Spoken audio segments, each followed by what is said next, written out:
This is Sunday's Psychedelic Spirit with Aaron Akulis, brought to you by the Peace on Drugs podcast. From Man's Search for Meaning by Viktor E. Frankl. Marching to work in winter, a thought transfixed me. For the first time in my life, I saw the truth as it is set into song by so many poets, proclaimed as the final wisdom by so many thinkers. The truth that love is the ultimate and the highest goal to which man can aspire. Then I grasped the meaning of the greatest secret that human poetry and human thought and belief have to impart. The salvation of man is through love and in love.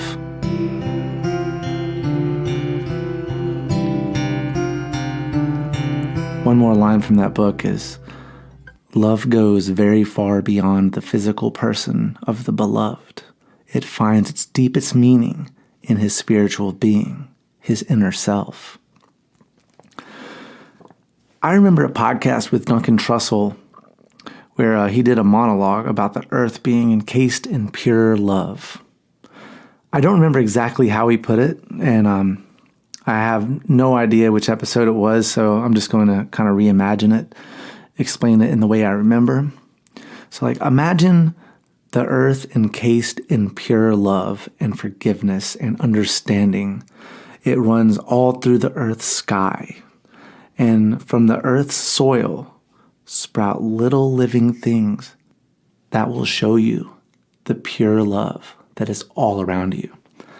All you have to do is eat some of the fruit of the mycelium that blossoms in the form of little golden-capped mushrooms that scientists have dubbed psilocybin cubensis. At least cubensis is the only kind I've ever tried. There are others. Or you can cook up a button-shaped flowering cactus called peyote and ingest it. Or mix some vines up in the Amazon and brew what the indigenous shamans call ayahuasca. There are many other ways, and there are man-made synthetic chemicals like MDMA or PCP or ketamine, or my personal favorite, the semi-synthetic LSD. And the love that the earth is wrapped in will reveal itself. And I'm serious. I've experienced this myself, and it's absolutely true. The first time I smoked DMT, I met this guy at a bar in Fort Myers, and we got to talking, and he had a molecule on his hat, and I said, what molecule is that? He's like, oh, it's a DMT molecule. And we started talking psychedelics, and I told him I'd never tried DMT, and he said he had some. He had some on him, so we went to my car, and he put a little bit in my bowl, and I took a hit, and the first thing I felt, and it was immediate, was pure love. Like the universe wrapped its arms around me and told me, everything is all right. Now, talking about substances, how could a substance that's so powerful that shows you the pure love and makes you feel immediately just loved by everything, not be addictive, Why wouldn't you just want to do that all the time? Because that could be dangerous. But the reason is because the love it shows you is real. And pure love will be honest with you. I remember when I got some from him, and I did it 3 times in a week. And the third time, it told me in this ineffable way, because there's no actual words, but the universe, the place you go to on it, actually communicates with you in a way that's hard to understand in this realm, but when you're there, you get it. And basically what it said without words was, what it asked, what are you doing here? You shouldn't be back here so soon. And it was kind of an awkward trip. It was oh, I need to not do this so much, and because that's pure love. And it reveals itself as pure love the first time you do it, but then it looks out for you if you want to escape from reality too much. It's no, you need to be here for this experience. It's just letting you know. I almost think it's part of it's when you finally do die, this is where you're going to come to, this place of pure love. And it's just kind of letting you know this. And that's why they're doing these experiments where people that are terminal, that are extremely depressed about the fact that they're going to die, they're giving them these mushroom trips. And DMT is a tryptamine, and psilocybin mushrooms are also in the same family, and they're giving people these extremely these potent psychedelic mushroom trips that are at the end of their lives, and they're coming back with this extreme happiness. They're no longer afraid of death, or a high percentage of them, and they're going to start prescribing it. That's why psychedelics in certain places are starting to become legal for medicinal use, because I think it shows people that there is something else, and it's that place of pure love, and people feel that. And I think that when you open up, when you do some of these psychedelics, and you feel that pure love, it makes you feel content with the fact that this life is temporary, because you know that at the end, that place will be waiting for you. That place that we call nirvana, or the Christians would call heaven. Though they tend to see it in a humanistic way, with roads made of gold, and it's like a huge castle or a big church. But I've been there, and it's something far more magical than like a rich person's city. So now, and I don't know if this place is only going to be like a transition from our world into oblivion, which is a scary thought. But if it is, it's a very satisfying way into going back into everything else, whatever that is, whatever oblivion is. But I'd like to think it's not. I'd like to think that it's an afterlife of some sort, or a transition to one, or maybe reincarnation. But like I said on my Paranoid Androids episode, we shouldn't believe things only because we want them to be true. That might damage our immunity for bullshit. So I'll ultimately say, I don't know. I'll honestly admit, I do not know. I don't. But having had the DMT experience, I believe that it's definitely possible that our consciousness could transcend our physical bodies that inhabit this earthly dimension. And after using DMT, I believe that our consciousness are all plugged into this pure love. It's a universal connection to all life. So love is this week's podcast, this week's Sunday's Psychedelic Spirit. I can't believe it took me 7 episodes of the Sunday's Psychedelic Spirit to get to this. But it started when I was reading the book Man's Search for Meaning by Viktor Frankl. If you listen to my very drunk podcast, the New Orleans special, there was a part when Brandon and I are sitting at a table at this restaurant having lunch. And he tells the story about how from the book that the Jews in the concentration camp would know if someone had given up on life if they saw them smoking cigarettes, because cigarettes were their currency. So you didn't smoke them, you traded them for food and things. And after Brandon told the story, I looked up the book on eBay, and I bought it for $4.09, including shipping. And I remember this because I made a big deal about it. I was like, this is the world we live in. I just, at a restaurant, clicked something on my phone, and now a physical book is being shipped and going to arrive at my house for $4.09. So anyway, lately I've been struggling with some depression, or I was struggling with some depression, and I was thinking a lot about death. And that book came in the mail. After I got back from New Orleans, the book came in the mail, Man's Search for Meaning. And I couldn't have been happier to see that title, because it addressed the exact thing that was weighing on me. And immediately, the author starts with his experience in the concentration camp.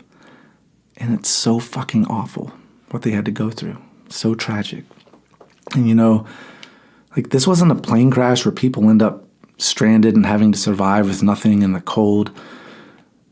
This wasn't an accident at all. This was by design.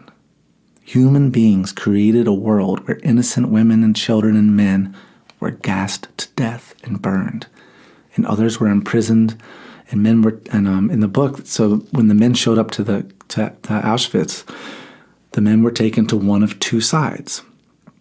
The men fit to work were taken to the work camp on the right, where they would be fed next to nothing, given no clothes other than what they had on their backs, no jackets. They'd be forced to work 12 hours a day in the freezing cold, digging ditches in rock solid from, solid frozen mud.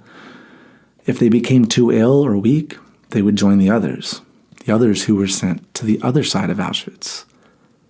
Those who looked too weak to work were sent straight to the gas chambers. When the author Viktor Frankl arrived, he was sent to the right, to the work camp, and his friend that he was with was sent to the left side. And once inside his camp, on his side, he asked another inmate where his friend was. He said, "My friend was sent to the left, like what's going on with him?" And the inmate pointed to the smoke that was coming out of the high chimney. Said, "Your friend's right there." It took Viktor Frankl a minute to comprehend what the inmate had actually told him. So I'm reading about the awful conditions of life in a Nazi concentration camp. And sometimes when you're down and someone will say something like, "Well, think about what's going on with the world. You could have been born in third world labor, living on a bowl of rice a day. Like somehow because my life compared to theirs is actually great, that should make me happy." And it never does. Knowing other people suffer so much worse only makes me feel worse for them. But this book has been different, There's this one part where he's talking about how some of the inmates would talk about, they would fantasize about once the war is over and they're released from the camps, the meals that they planned to cook, when they were liberated after the war. They would, while they were digging the ditches with frostbitten toes, hardly any meat on their bones, they'd talk about the feast they were going to prepare for each other. And it helped them to pass the time. They'd dream up recipes, and they'd talk about different recipes they used to cook and what they were going to prepare for each other. So last night, I was thinking of what I wanted to make for dinner. And I decided on grilled veggie burgers with homemade little burger patties and a side of avocado fries in the air fryer. And I went to Publix and bought the ingredients, and I listened to music, made dinner for me and my wife, and I did all this in the happiest of moods. It's the happiest I've been in a while, and I know it's because this time nothing I did, not looking up the recipes, making a grocery list, shopping, prepping or cooking, nothing I did was taken for granted. I really felt just how lucky and privileged I am to be able to live the way I do. So this morning I dove back into the book, and he started talking about how in his darkest moments he could feel his wife there with him, and that she felt so real.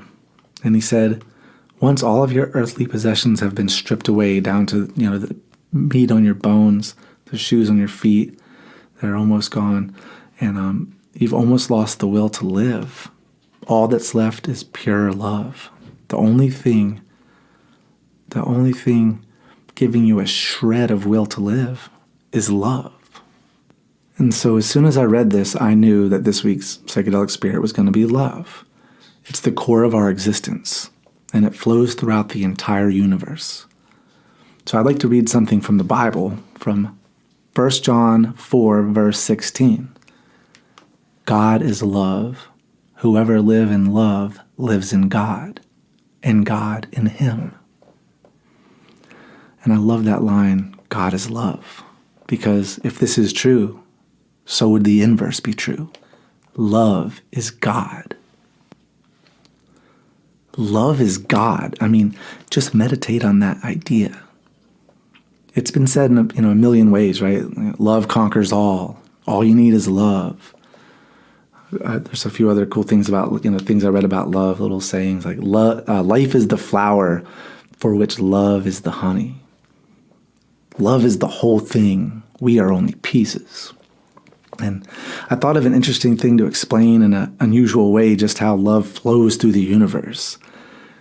So I was working, doing construction, and I was in this huge garage by myself painting. We had taken down all the cabinet doors, and all the cabinet doors were laid out on these tables, and I was painting them. And there was this one ladder we had laid out, a huge ladder that some of the pieces were set on. Well, there was a mud dauber nest in one of the rungs of the ladder. And I watched as this mud dauber, which is a hornet, or not a hornet, a wasp. It's like a black wasp. And I'm in North Carolina at the time. So I don't know if you have them wherever you're listening, but in North Carolina we have mud daubers. Like say they're black wasps, and they make their nests out of mud. And it hardens, so it looks like these little red clay like cylinders all together.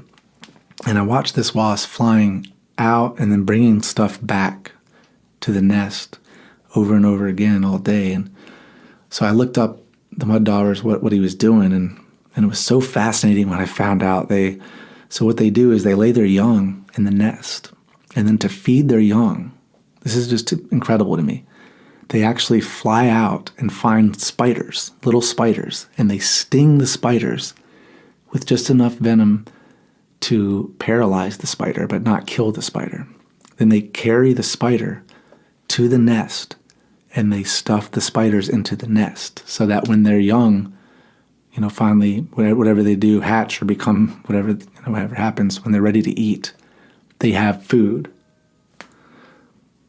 They have food for their young. So it's like that's just such an intricate thing that they figured out that they could do, that it just blows my mind. And they're caring for their young, and so you might say that the spiders didn't get love, right? But this is the circle of life. And as I said earlier in the podcast, like I think death is like a release into the arms of pure love. I think our appreciation, our understanding, our respect for the circle of life, the balance of nature, has been severely damaged by our species' move into agriculture. As we began to dominate nature and remove ourselves from the food chain, we set the earth off balance. And now, like, we could be looking at mass extinction, or we are looking at mass extinction. And if we don't figure out how to fix it, there's so many problems in the earth that we're seeing happen with global warming and climate change, everything else. And we've become a species so terrified of death because we've lost our connection with nature, which assures us that death is as beautiful as life. But back to love, the wasp. We think of a creature like a wasp, an insect, as something too simple to have a consciousness, a self-awareness, right?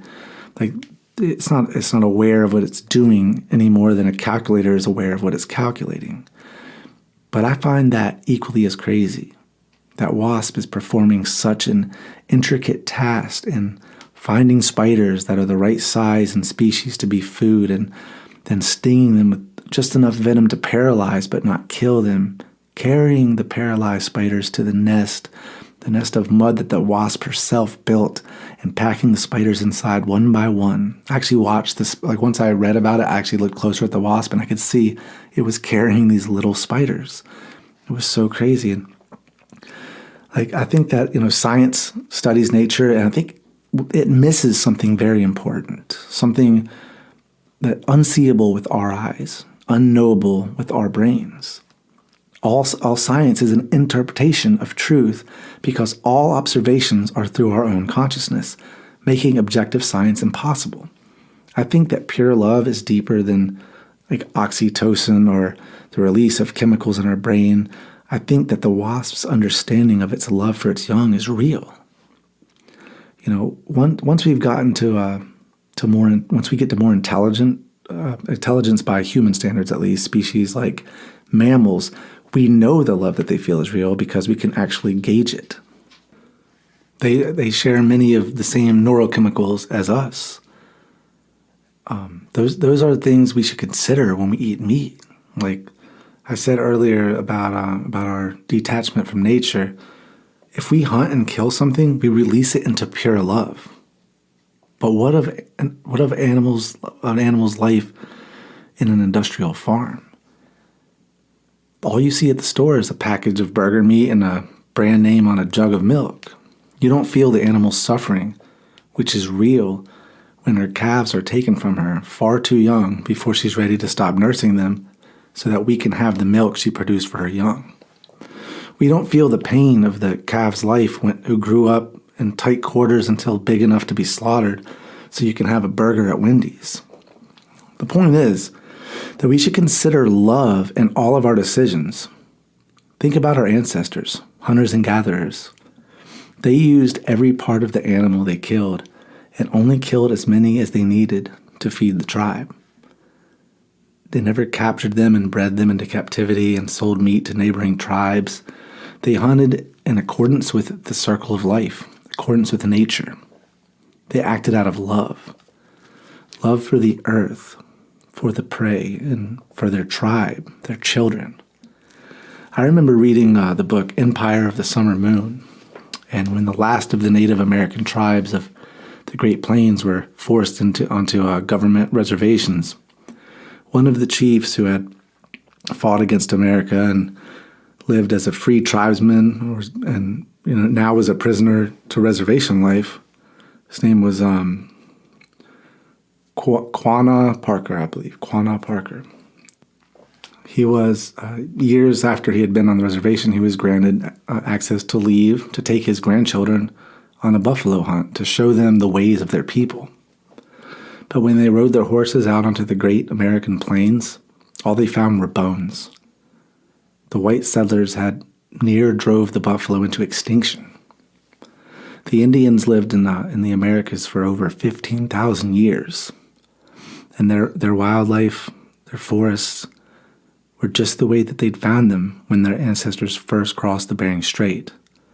But once the white settlers showed up in 1492, it only took them a few hundred years to completely eradicate some species, like a parrot native to the Carolinas called the Carolina parakeet, which is now extinct.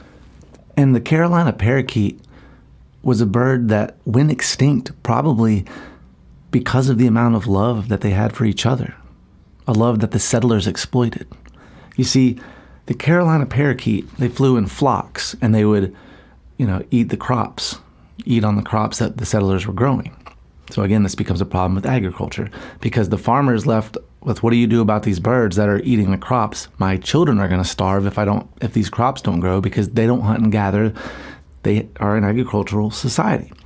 So these big flocks would come in and start eating their corn or whatever they were growing. And what the farmer would do is go out there with a shotgun and shoot at the flock. And the problem with the Carolina parakeet is say you shot around a bird shot into the flock and 4 of the birds dropped from the sky with bullets in them. Well, the other birds that were flying wouldn't just leave and get out of wouldn't just flee. They would dive after their fallen comrades. That's the love that they had for their own kind. They were like, oh no, so this bird just fell out of the sky. They dive after and try to save him. So the farmer could just sit there and shoot at the flock, and they would just keep diving at the fallen ones until the whole flock was gone. So one farmer could take out a whole flock in one shooting. So it did not take long for these new agricultural settlers to wipe this species from the face of the earth. And it's such a sad story. But again, what does the farmer do? Especially as farmer, this is before they had any kind of system in place to keep track of certain species and whether they were going to survive. And I don't even think these poor farmers, because they didn't have a lot, they struggled a lot in the early settlers in this country. And there was a lot of death, a lot of disease, and a lot of starvation. So the idea that, well, this bird's more important than my own children is not going to. So the love for their children and the bird's love for their own kind, those things clashed, and a whole species was wiped from the planet. And you could say, well, this is where love goes wrong, but it's not. It's where our society, the way that we've built and tried to manipulate nature, our species has done something awful. And as I've said constantly, and I'll say again, that there's not a lot we can do about going back to agriculture. Going from agriculture to hunter and gathering. Now there's too many people, so we have to figure it out. And I think that's why conservation and spending money on environmental things is so important. And our country seems to always choose ecology, or we choose economy over ecology. I think we need to start. Everybody start. I think about half the country cares and is paying attention. The other half denies climate change. So these are just, but just thinking back to what we're talking about, though, when we came over here, what we did to a land that was absolutely pristine. And we didn't come over here and ask the people who lived here, how do you live? This is your home. then they basically were like, we're going to take this land. And they didn't even understand what land ownership meant. So to them, they're like, take the land, sure, use the land. I don't know what you're talking about. Like, this is all of our land. And then all of a sudden, it's like, you're on my property, you have to leave. They're like, what do you mean your property? They would sign documents with the U.S. government about, land treaties, because it didn't really make sense to them. Their whole culture was based on, this is everybody's land. They were actually living in accordance with nature, in accordance with the universe or God. So anyway, the white settlers get here, and what happens with the buffalo? They brought the buffalo population down from 30 to 60 million when they arrived to 325 by 1884. And this has to do with agricultural societies, which are far too populous, but we aren't able at this point to go back to hunting and gathering. So what we need to do is to be conscious of the natural world. See love in all of the earth and give your love, because love flows through everything. But we have to slow down. We have to slow down our incessant flow of just bullshit going through our heads. It's been fed all these advertisements and hidden messages on television and on the internet telling us to crave this, want this, eat this. I need. And it's driving us crazy and we don't even realize it. We need to slow down our thoughts, meditate. Get into the moment. Feel the love of the universe. If you let this love in, you will begin to instinctually live in accordance and balance with life. And this will cause less suffering. So this week I chose love because I think it's such a larger concept than the Hallmark or romcom way that we boxed it in. Love in its purest form transcends sex and gender and genre, and it conquers without the slightest problem. Hate and fear, sadness. But the absence of love magnifies sadness and loneliness and fear and hate. And another thing we should meditate on is how love conquers. Think about it this way. Hate plus hate equals hate all around. But love plus hate equals love. The hate is knocked out of the equation by love. Think about how you can implement this into your daily life. Someone is being an asshole, a family member, a friend, or an enemy at work. Maybe they're arguing with you about something where you know you're 100% right, and it's driving you crazy. Respond with love. How does that work? It may mean that you might be the one you might have to say that you're the one who's wrong, even though you know you're not. Tell them you're sorry for upsetting them, and you'll try to see their side. And obviously, don't let an asshole use you or manipulate you. But what we try to do is send out unconditional love. I like to do a little mind experiment sometimes and think about something horrible that happened, like take 9/11, and think about how our reaction was. America, we were united with each other when that happened. We were united in our sadness. But there was a lot of hate from our country to the Islamic world, and I try to think of the way that the Middle East is now after our response with the Iraq War, and what we did, and we kind of went over there and started manipulating oil pipelines, and it all became about money and power and greed. And if you think about the reasons that the terrorist group attacked the World Trade Center in the first place, was that they were angry about these huge corporate machines that were kind of greasing the wheels of this thing that had been kind of stripping a lot of the oil profits from the Middle East into the United States, and trade policies they didn't agree with. And I'm not saying that what they did was right at all. Murdering people is never okay, and it was definitely wrong. But what if we would have responded differently? What if we would have responded with love, and we would have said, you know what, we're not going to go over there and create any new wars. We're not going to act out of hate. We're going to look at ourselves and say, we're doing some things wrong. There's a reason why when that happened, there was parties in the streets in some of these Middle Eastern places where people were burning American flags and celebrating the attack. So we do not think that's an appropriate response. We do not think that the innocent people that died, it's fair or it's right. But at the same time, we do not want more innocent people to die. So we're going to look at ourselves. We're also going to look at our relationship with the other countries and figure out how we can stop something like this from happening in the future. And clearly, we could still go after just the few people that were involved to stop them from doing more damage. But just them. We're not going to send troops and tanks and bombs, because so many innocent people have died in the Middle East from our response that we've created a whole new generation of terrorists. So you can't tell me that we responded correctly. I think that when you respond with something horrible with love, you could see more people over there being like, if they saw us respond with love and understanding and saying we have to look at ourselves also, we want to stop the terrorists from doing it again, but we also look at ourselves, you'd probably have a new generation of people that loved America and were like, that's the way to do it. But we didn't do that. So I like to think about things like that, or it doesn't have to be something as huge as 9/11, because clearly if you think you have a better idea for the way the United States should respond, you can't make that decision. We don't have the power, but you can do that kind of thing in your own life. Something bad that happens to you personally, how can you respond in a way that someone else is going to have more respect for you afterwards because you didn't handle it the way that they expected you to. They expected you to get mad. They might have wanted you to get mad, but you responded with love. So let's try and spend this week by meditating on love. Contemplate its existence as a universal fabric that everyone has access to if they open up to it. Let's open up to it and let it in. And let's let our love out.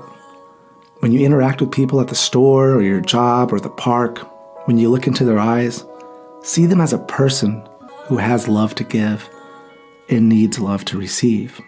And smile. Tell them you love them. I dare you.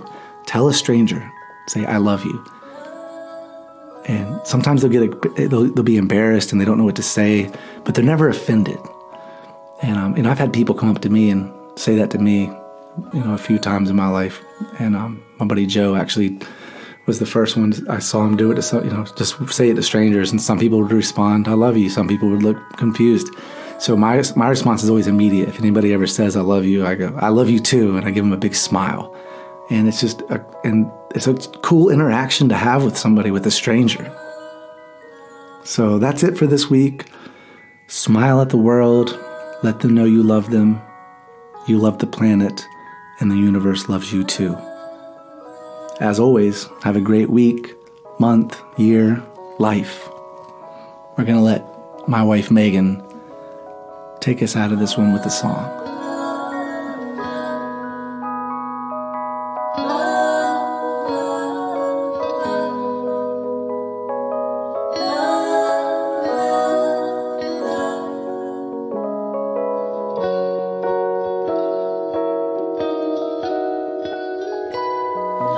Nothing you can do that can't be done. Nothing you can sing that can't be sung. Nothing you can say, but you can learn how to play the game. It's easy.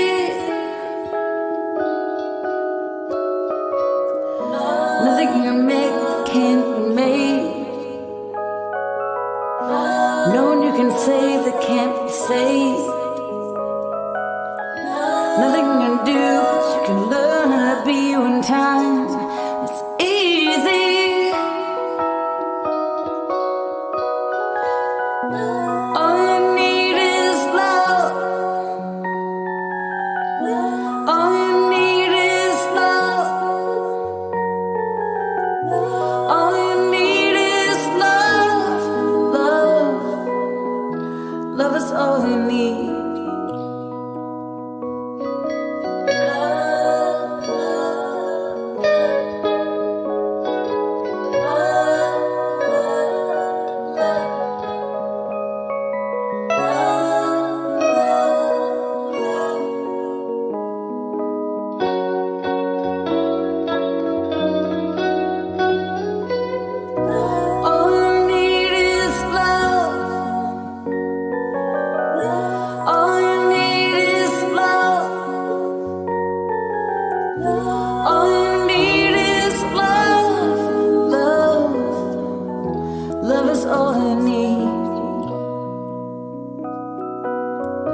Nothing you know that isn't known. Nothing you see that isn't shown. can be that isn't where you're meant to be. It's easy. All you need is love. All you need is love. All you need is love. Love. Love is all you need. Love is all you need. Love is all you need.